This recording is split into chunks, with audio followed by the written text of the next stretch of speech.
सृष्टि ने कुछ नियम ऐसे बनाए हैं।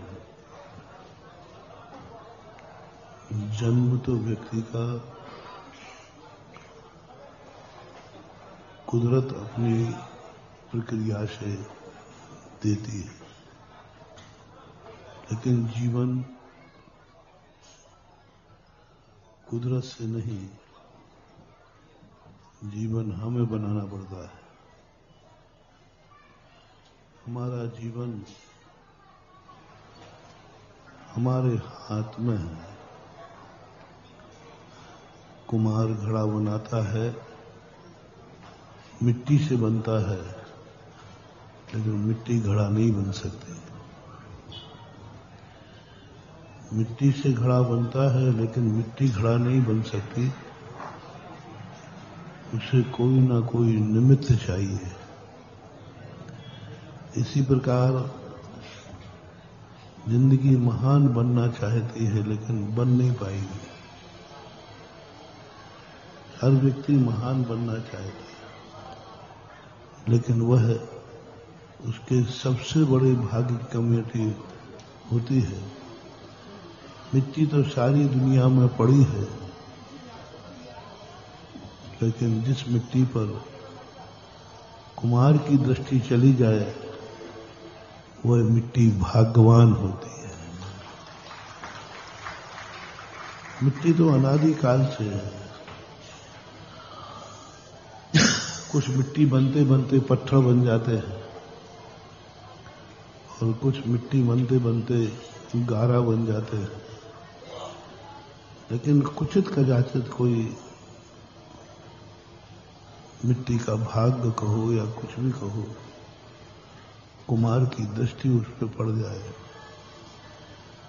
पत्थर तो बहुत सारे दुनिया में भरे पड़े हैं, लेकिन मूर्ति बनाने वाले की दृष्टि उस पत्थर पर पड़ जाए तो वह मूर्ति,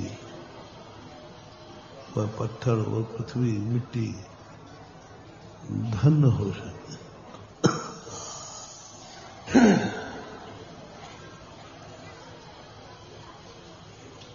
पत्थर या मिट्टी कुम्हार का मूल्य नहीं समझ पाते, क्योंकि वो जड़ रूप होती है। कुम्हार को मिट्टी का मूल्य समझ में आना चाहिए। शिल्पी को पत्थर का मूल्य समझ में आना चाहिए, पत्थर को नहीं। संसारी व्यक्ति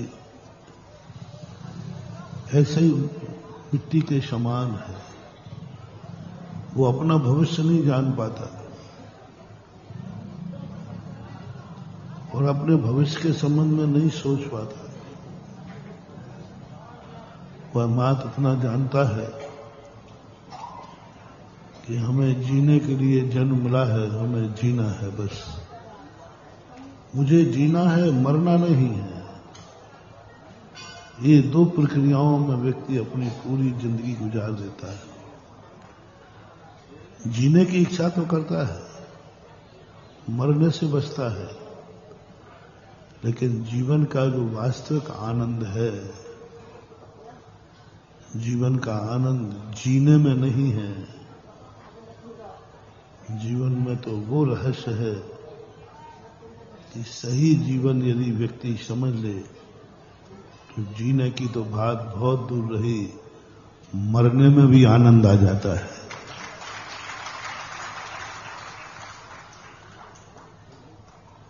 कितने बड़ी बात है, दुनिया को जीने में आनंद आता है, लेकिन ज्ञानी व्यक्ति अपनी जिंदगी में ऐसी कला बना लेता है कि उसे मरण भी आवे तब भी उसको आनंद आता है।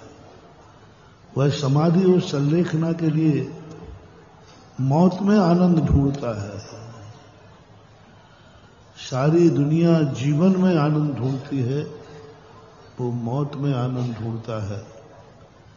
सारी दुनिया जन्म महोत्सव मनाती है, वो अपना खुद का मृत्यु महोत्सव मना करके, वो एक कला है।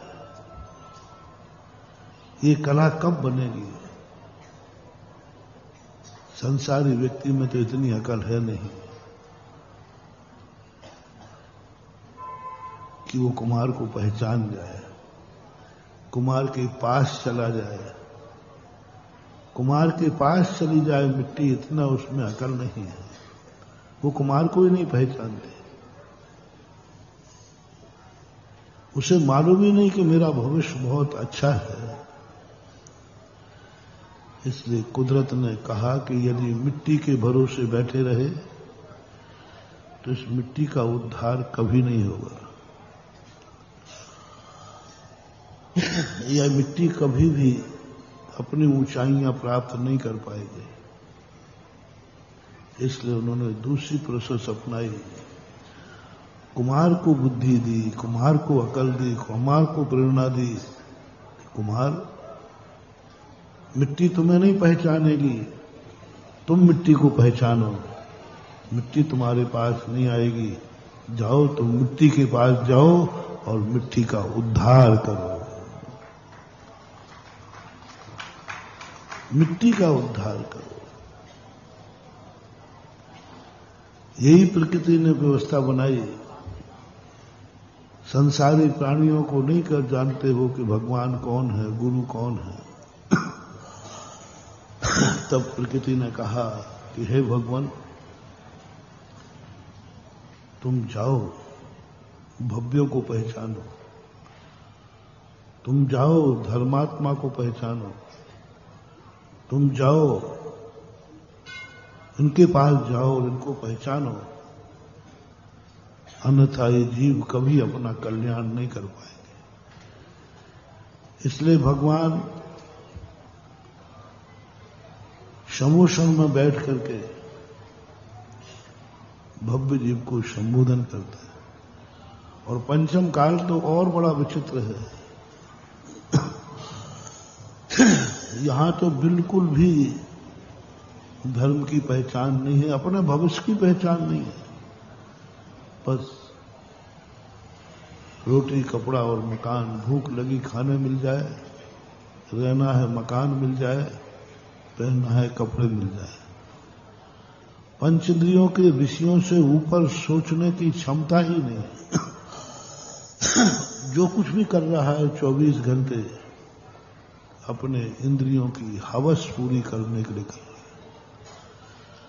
किसी को मन की हवस लगी है कि हमें बहुत पैसे वाला बनना है, किसी मन की हवस लगी है कि हमें बहुत बड़ा आदमी बनना है, किसी को हवस लगी है कि हमारी जिंदगी में वो सब कुछ होना चाहिए जो मैं चाहता हूं। कितनी प्रकार की हवस व्यक्ति के अंदर है। कोई मन की हवस ख्वाब है, किसी की आंखों के ख्वाब है, किसी के कानों के ख्वाब है, किसी के खाने पीने के ख्वाब, पता नहीं कितने ख्वाब हैं। इन ख्वाबों से ज्यादा कोई सोच नहीं पाता। तो पंचम काल में कहा है